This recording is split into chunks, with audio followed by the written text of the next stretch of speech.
आणि ईव्हीएमच्या याच मुद्द्यावरून राष्ट्रीय समाज पक्षाचे अध्यक्ष महादेव जानकर यांनी आक्षेप घेतलाय। आपण स्वतः इंजिनियर आहोत, त्यामुळे ईव्हीएम हॅक करता येऊ शकतं असा दावा जानकरांनी केलाय। ईव्हीएम बॅन करावा अशी थेट मागणी देखील त्यांनी केली आहे। तर ईव्हीएम हॅक होत असेल तर जाहीररित्या करून दाखवावं असं आव्हान भाजपचे नेते रावसाहेब दानवे यांनी दिले।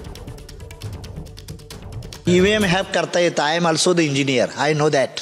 ईव्हीएम हॅक करता येतं, सर्व हॅक करता येतं। त्यामुळे आमचं म्हणणं आहे, जर लोकशाही जिवंत ठेवायची असेल तर ईव्हीएम बॅन करा।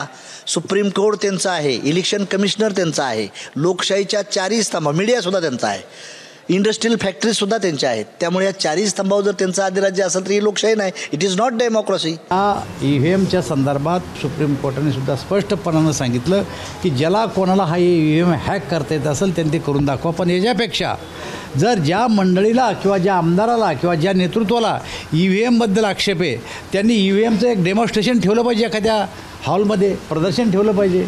आणि ज्यांना कोणाला वाटतं की आम्ही हॅक करून दाखवतो आहे त्या पब्लिकली त्यांनी हॅक करून दाखवलं पाहिजे। एबीपी माझा, उघडा डोळे बघा नीट।